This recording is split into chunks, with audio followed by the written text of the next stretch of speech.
Mais bien avant, j'aimerais qu'on chante ce chant qui dit car il est glorieux, il est digne d'être aimé. Nous sommes ici, la raison pour laquelle nous sommes ici, c'est parce que l'Éternel est grand, il a fait de grandes choses.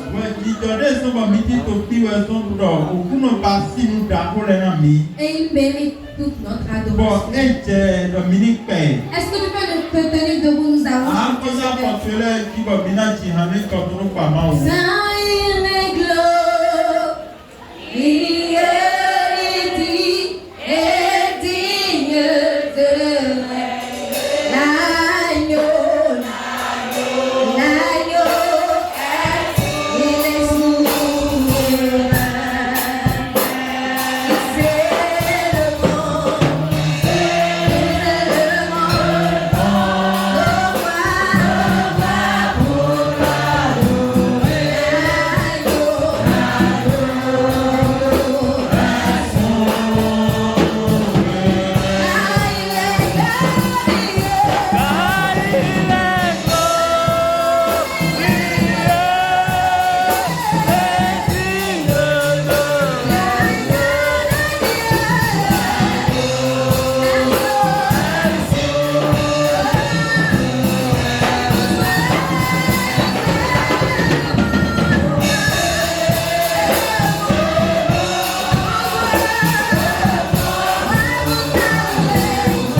Ce matin, nous te bénissons. Nous te laissons toute la place. Nous voulons maintenant écouter de ta part. Parlons ce matin. Utilise ta servante. Que ton huile se repose sur elle. Que cette parole nous libère. Que cette parole nous guérisse. Que cette parole nous bénisse. Que cette parole nous restaure. Merci parce que tu nous bénis. Au nom de Jésus. Amen. Amen. Amen. Prends place assez pour avoir la présence de l'Éternel. Amen. Amen. Ce matin, vous savez que c'est un jour spécial. C'est la fête des moments. Et le thème que nous allons développer ce matin, c'est un thème général qui a été choisi depuis le Bureau national des associations des servantes de Christ. Je ne saurais le dire comment elles ont reçu l'inspiration de choisir ce thème. Mais ce que je voulais te dire ce matin, c'est que cette parole transformera ta vie ce matin au nom de Jésus. Ce thème que nous allons développer va t'amener à une nouvelle dimension. Donc, ton amen est faible. Cela va t'amener à une nouvelle dimension.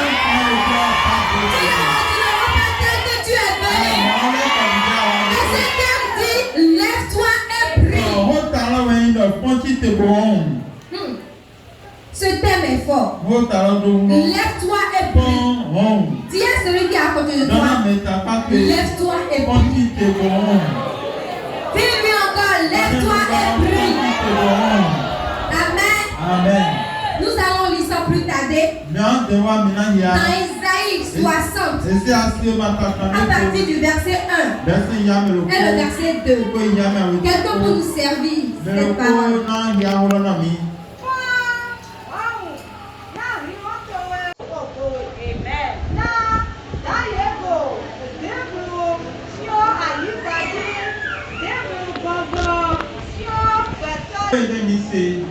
Inspiré de la part de Dieu a été prononcé par le prophète Isaïe.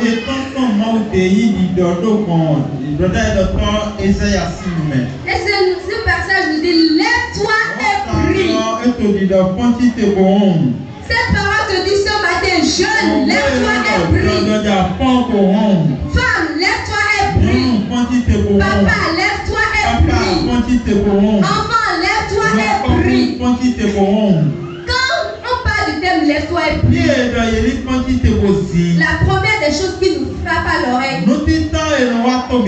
c'est le mot prier. Vous savez ce que ça signifie. Si nous étions dans le noir, vous voyez l'ampoule qui est au milieu là. Cette lumière allait nous éclairer. Et c'est ce que Dieu nous dit d'être. De prier. Mais si tu dois prier, tu dois d'abord te lever. Si tu ne te lèves pas de la situation dans laquelle tu es, de la position dans laquelle tu es, comment est-ce que tu veux prier? Alléluia. Amen. Dis, je dois prier. Ce matin, la gloire de l'Éternel te lève sur ta vie. La gloire de l'Éternel te lève à la situation dans laquelle tu es placé. Amen. Amen. Nous devons nous lever. Pourquoi Dieu nous demande de nous lever? Si on dit à quelqu'un de se lever, c'est quelqu'un est assis. Maman, papa, dans quelle situation tu es assis? Dans quelle situation est-il assis ce matin? Ce qui t'empêche de prier, ce qui t'empêche d'être cette lumière, tu es peut-être assis parce que tu manques de vision. Parce que tu ne sais quoi faire de ta vie. Tu ne sais pas dans quel couloir de ta vie tu es exactement. Tes problèmes te dépassent. Et tu es tout le temps en train de te lamenter. Mais ce matin, l'Éternel te dit, assez c'est assez. Tu dois te lever de là. Tu t'es assez assis. Amen. Amen. Lève-toi. Lève-toi de là où tu es ce matin. Lève-toi de tes problèmes. Lève-toi de tes murmures. Lève-toi de tes lamentations. Alléluia. Amen. J'aimerais que nous lisons un passage. Nous allons lire dans le livre de Marc, chapitre 10, verset 46 à 53. J'aimerais vous parler de l'histoire de quelqu'un qui s'est levé, quelqu'un qui était assis, mais qui a décidé de sortir de sa situation parce qu'il en avait assez. Marc chapitre 10 à partir du verset 46. Est-ce que quelqu'un peut le lire?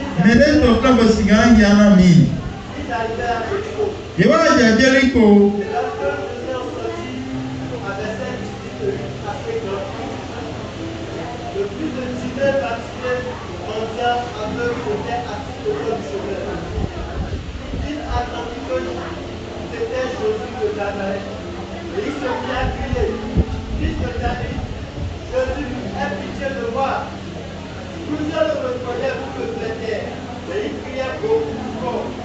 Fils de David, aie pitié de moi. Jésus s'arrêta et dit, appelez-le. Il appelait l'aveugle. En lui disant, comme pour la vie, lève-toi, il t'appelle. L'aveugle jeta son manteau et se levant d'un grand verre, vint vers Jésus. Jésus prenant la parole lui dit, que veux-tu que je te fasse? J'avoue, lui répondit l'aveugle, que je retrouve la vue. Et Jésus lui dit, va, ta foi t'a sauvé. Aussitôt, il retrouva la vue et suivit Jésus dans le chemin. Amen.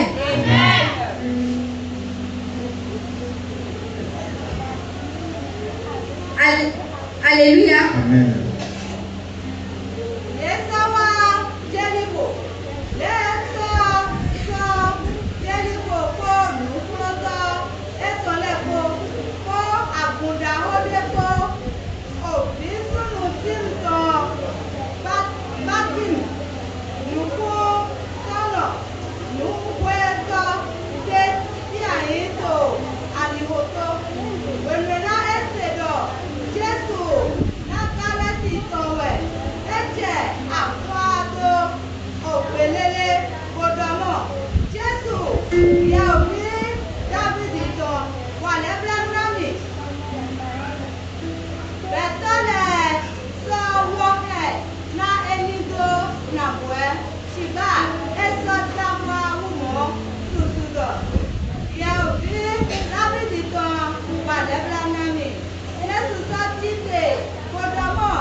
Amen. Nous venons de lire l'histoire de Bartimée.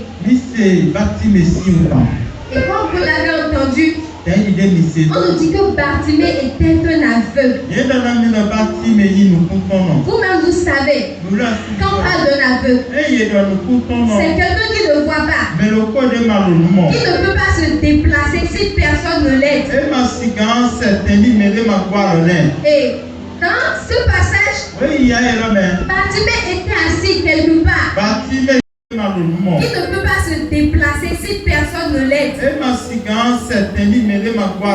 Et dans ce passage, Bartimée était assis quelque part.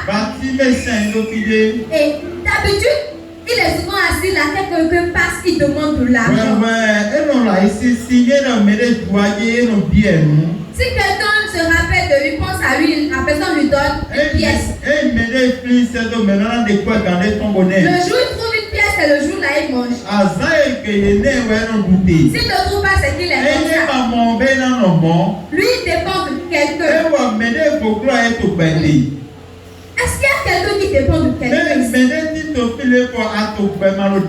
Et certaines personnes, tu ne peux pas faire. Tu n'es pas dépendant. Je prie que l'Éternel te libère au nom de Jésus. Quelqu'un est dépendant au nom de Jésus. Tu ne commanderas plus dans le nom de Jésus. Amen. On nous dit que Bartimée demandait. Et c'est dans cette situation il était tout le temps. Et tout le monde s'est dit, je suis fatigué de cette situation. Je suis fatigué de dépendre de quelqu'un. Si je ne demande pas à quelqu'un, je ne peux pas manger, je ne peux pas me déplacer, je ne peux pas faire ci, je ne peux pas faire cela. Et il a entendu Jésus-Christ. Et il a commencé par crier, Jésus, aie pitié de moi. Aie pitié de moi. Il y a des gens qui crient ici, Jésus, aie pitié de moi, aie de moi. Des années, l'Éternel aura pitié de moi. L'Éternel aura pitié de toi.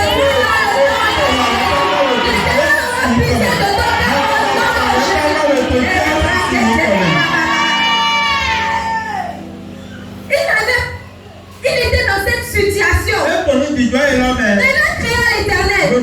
Les gens ont essayé de l'empêcher. Toi, tu fais du bruit. Mais cela ne l'a pas empêché. S'il y a quelqu'un qui t'empêche de devenir ce que tu veux devenir, dans le nom de Jésus, que cette personne soit arrêtée. Que cette personne t'empêche de te lever. Soit mis à l'écart. Que tu te lèves dans le nom de Jésus. Mais cela ne l'a pas empêché. Cela ne l'a pas intimidé. Il a continué à crier jusqu'à ce que Jésus l'entende. Quand Jésus l'a entendu, il a dit Amen alors. Lorsqu'on a dit on t'appelle, il a sauté dans ton. Il s'est levé dans ton. Comment est-ce que toi tu te lèves dans ton problème? Comment tu te lèves dans ta situation? Tu ne peux que murmurer. Tu ne peux que pleurer. Tu ne peux que te lamenter. Ce matin, je prie que tu te lèves. Je prie que tu te lèves. Amen. Et il est allé vers Jésus. Jésus l'a demandé, qu'est-ce que tu fais? Il a dit, je veux revoir, je veux retrouver la vie. C'est comme ça il a été guéri. Ce matin, l'Éternel va entendre ta prière. L'Éternel va écouter ta prière. Amen. Il y a certaines personnes, ils sont destinés normalement à briller. Oui, je dis sont destinés à briller. Quand ils sont nés, ils doivent briller. Mais ils ne brillent pas. Ils ne brillent pas. Ils traversent les problèmes, c'est toujours eux qui sont. Vous savez, parmi ces choses-là, certains ne brillent pas à cause du péché. Dans quel péché tu vis? Dans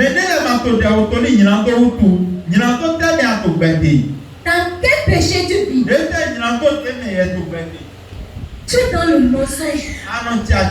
Nous avons des moments qui aiment le commérage. Si tu veux avoir une nouvelle information dans le quartier,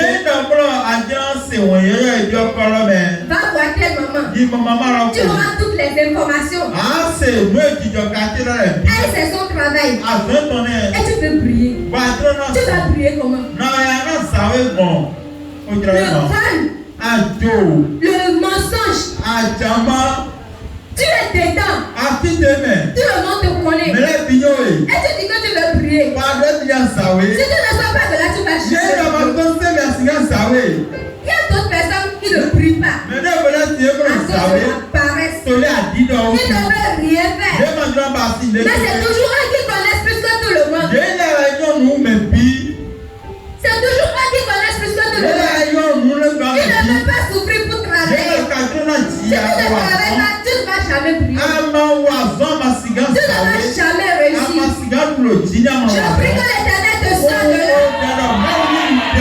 Il y a d'autres personnes. Ils devaient prier. Mais leur étoile est cachée. Satan a caché leur étoile. Donc Satan a volé leur étoile. Je vais vous parler de l'exemple d'un adolescent. On était allé à une campagne d'évangélisation avec un groupé mon époux. Pendant la campagne d'évangélisation, il y avait un jeune homme adolescent. Et on nous racontait que ce jeune homme était très intelligent. Il travaillait à l'école. Mais d'un coup, il est devenu comme une bête. Il ne comprenait plus rien. Et la révélation qu'on a reçue, c'est qu'il y a quelqu'un qui a volé son il a volé son intelligence, il allait remplacer ça dans celui de son enfant parce que son enfant n'était pas intelligent.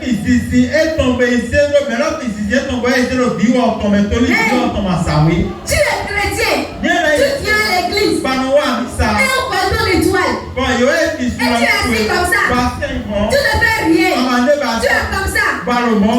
Je prie que l'Éternel te restitue tout ce qui t'a été volé.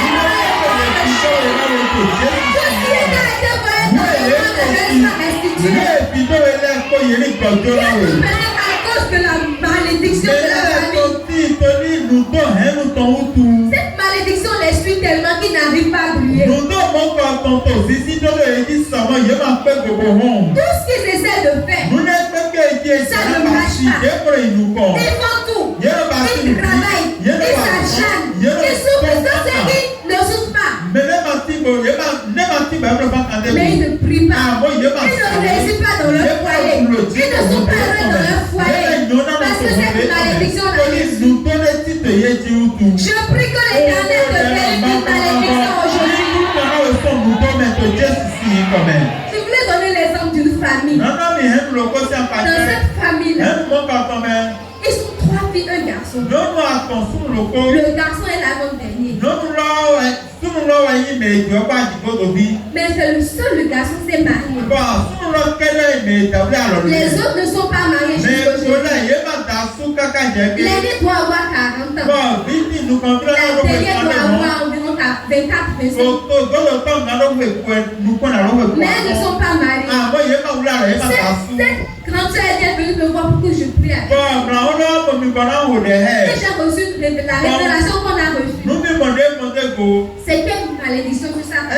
Dans nos enquêtes, on a découvert que leur maman, dans sa jeunesse, a volé le mari avec qui elle est actuellement.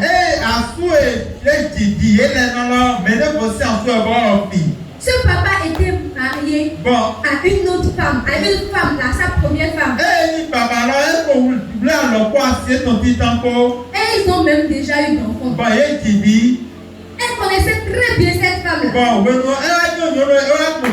Mais pourtant, elle est passée derrière pour attacher le mari. Cette maman-là a dit, tes enfants, filles de compte, ne trouvent jamais le mari.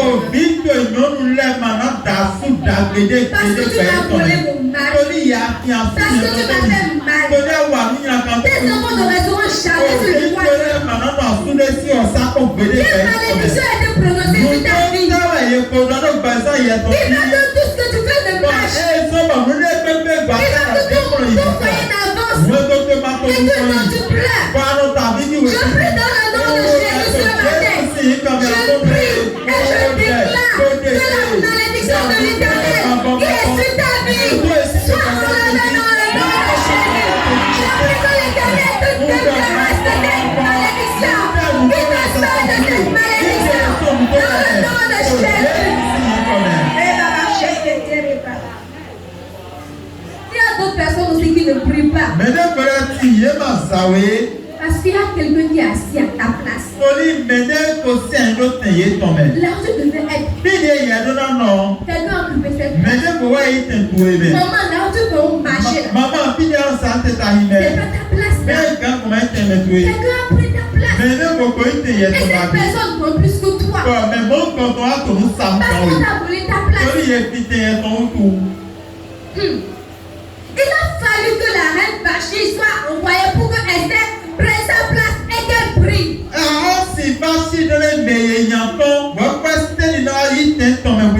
n'était pas à sa place.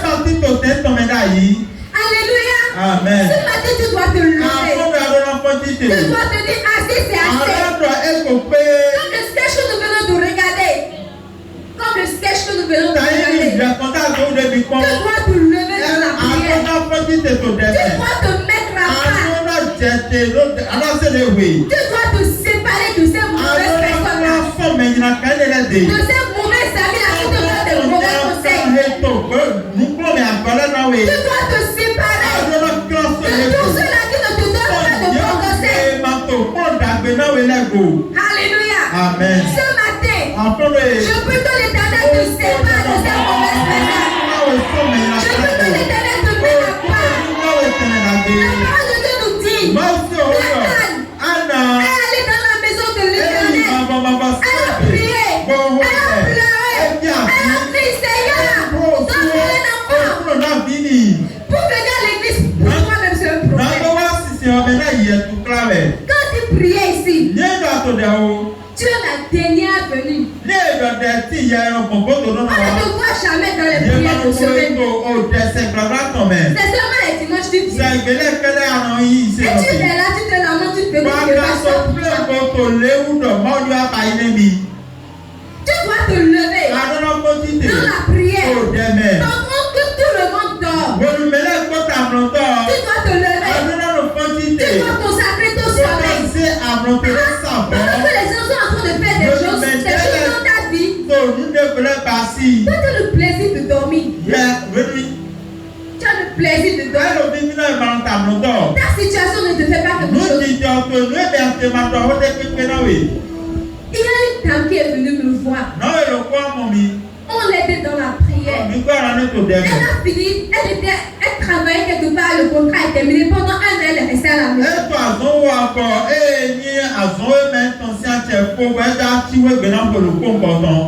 Elle cherchait du travail. Elle était découragée. On a commencé par prier. Et j'ai reçu qu'elle devait commencer à prier dans la nuit, pendant que tout le monde dormait. Elle a commencé par faire cela. Ça n'a pas fait un mois. Je vous dis, ça n'a pas fait un mois. Elle a été rappelée dans une entreprise. Et elle gagne près de 2 millions par mois. Est-ce que tu crois que le Seigneur peut le faire aussi pour toi? Tu dois faire ce sacrifice-là. Je prie que l'Éternel te donne de t'élever, de prier. Tu dois être une intercession pour ta famille. Tu dois être une intercession pour ton foyer. Tu dois arrêter de te plaindre de ton mari. Tu dois arrêter de tirer avec lui. Tu dois arrêter de te lamenter. Mais tu as une âme plus forte. Si moi je suis ce que je suis aujourd'hui, c'est d'une part grâce à ma maman. Parce que quand on dort les nuits, c'est ensuite elle se lève. Et elle se met à prier. Elle prie pour son mari. Elle prie pour ses enfants. Il m'est arrivé des fois de me lever dans la nuit et d'aller voir que ma maman est en train de prier. Tu n'as pas forcément besoin de crier en priant, mais de prier de tout ton cœur, de sacrifier ton sommeil. Tu m'as dit si le Seigneur ne va pas t'écouter. Ce matin, l'Éternel te délivre. L'Éternel restaure ton foyer. L'Éternel te donne la réussite. Tu pries dans le nom de Jésus. Que tu sois pris dans le nom de Jésus. Je prie dans le nom de Jésus. Que tu pries. Comme la lutte du soleil. Comme le soleil de midi. Quand tu pries comme le soleil de midi. Quand tu pries. On nous dit que Dieu est la lumière. Jésus est la lumière. Nous sommes les enfants de l'Éternel. Nous devons aussi prier. Ce matin tu pries dans le nom de Jésus. Ce matin tu pries dans tes entreprises, dans tes affaires, dans ton foyer. Jeunes gens, l'Éternel te donne ton mariage dans le nom de Jésus. J'aimerais que tu te tiennes debout, que tu commences à prier. Commence à prier. Dis à l'Éternel, fais-moi prier. Fais-moi prier. Sors-moi de là où je suis. Commence à prier. Bien-aimé, prie. L'heure a sonné pour que ta maison sorte des ténèbres. Ah oui, l'heure a sonné pour que la lumière de l'éternel entre dans ta maison, entre dans tes entreprises. Dieu te demande ce soir de te lever, de te lever de bon. Lève-toi de bon. Ne te lève pas avec nonchalance. Lève-toi combattivé.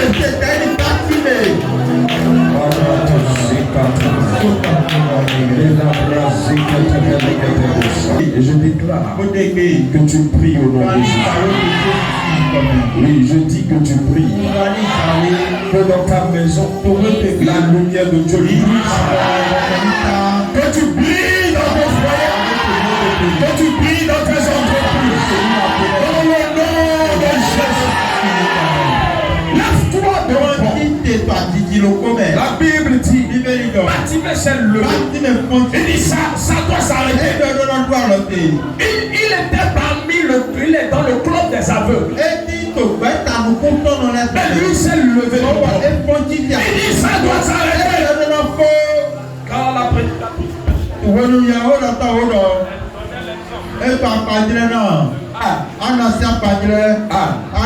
s'est levé. La Bible dit elle est allée dans la maison de l'Éternel. Elle n'est pas restée assise dans sa maison. Elle n'est pas restée assise en train de pleurer, en train de dire un jour Dieu va faire. En tout cas je sais qu'un jour Dieu va faire. Elle s'est levée. Elle est allée dans la maison de Dieu. Elle s'est levée. Elle est allée dans la maison de Dieu. Elle s'est levée. Ce matin, Dieu te donne la force de te lever, de combattre. Dieu te donne la force de te lever, de combattre. Et je déclare que pendant que tu te lèves, que ta lumière brille, que ta lumière brille, que ta lumière brille, que ta lumière brille. Et la puissance de Dieu se repose sur toi. Au nom de Jésus. Est-ce qu'on peut acclamer?